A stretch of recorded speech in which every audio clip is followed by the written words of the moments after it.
Kenapa orang yang kurang cemerlang di sekolah justru lebih sukses? Pernah nggak sih kalian perhatikan? Dalam hidup ini, orang yang dulunya biasa-biasa saja di sekolah, bahkan ada yang sering remedial, sekarang justru punya kehidupan yang jauh lebih mapan. Sementara murid yang selalu ranking 1, yang selalu dipuji guru, yang kerjaannya belajar terus, kadang hidupnya biasa saja setelah dewasa. Kenapa bisa begitu? Apakah sekolah itu tidak penting? Atau sebenarnya ada faktor lain yang jauh lebih kuat mempengaruhi kesuksesan seseorang? Hari ini kita bahas pelan-pelan detail dan jujur, supaya kita bisa benar-benar paham pola dunia nyata. Begini, dunia nyata itu tidak bekerja seperti sekolah. Di sekolah nanti kamu dinilai dari kemampuan menghafal, menjawab soalan, dan mengikuti aturan. Tapi setelah kamu masuk dunia kerja atau bisnis, orang tidak peduli nilai matematik kamu berapa. Yang orang peduli cuma satu hal. Apakah kamu bisa menyelesaikan masalah saya? Seorang teknisi yang tidak lulus universitas pun bisa lebih kaya dari lulusan sarjana kalau dia bisa menyelesaikan masalah lebih cepat dan lebih baik.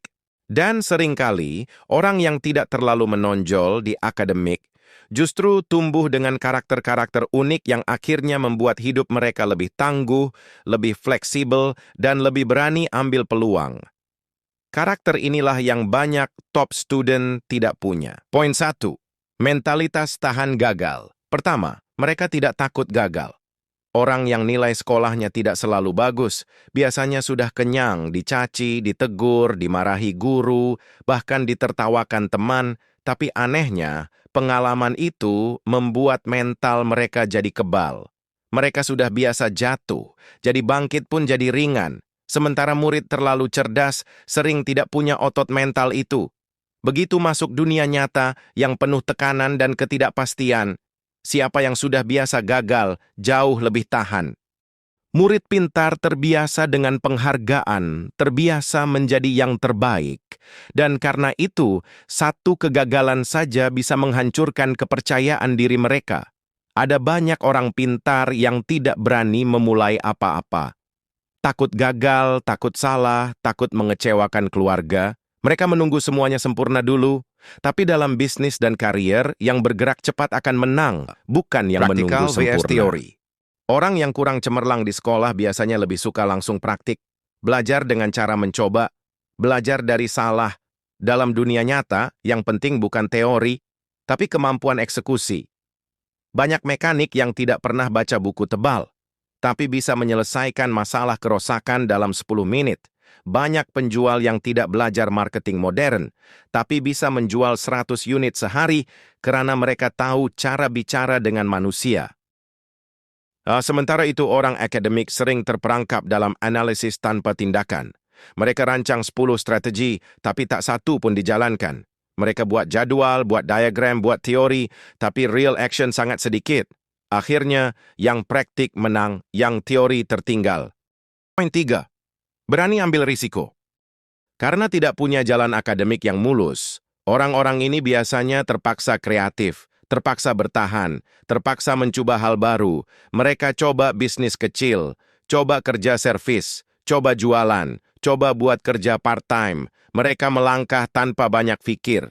Dan langkah-langkah kecil itu akhirnya membawa mereka ke jaringan, pengalaman, dan peluang besar. Sebaliknya, banyak lulusan universitas justru hanya mencari pekerjaan yang sesuai ijazah.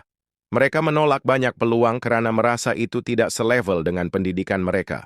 Padahal, peluang besar biasanya bermula dari pekerjaan kecil, yang mengejar zona aman, jalannya lambat, yang berani mencoba, jalannya cepat. Poin 4, kemampuan sosial street smart. Skill sosial itu mahal, dan seringkali orang yang kurang akademik justru jauh lebih ahli di sini. Mereka pandai membaca ekspresi, pandai meredakan pelanggan marah, pandai negosiasi, pandai memikat orang.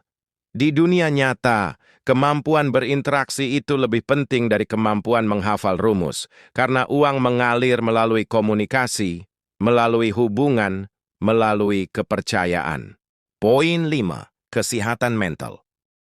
Ketika kecil, mereka tidak dituntut menjadi sempurna, tidak disuruh jadi nomor 1 setiap waktu, tidak dipaksa mencapai standar yang mustahil.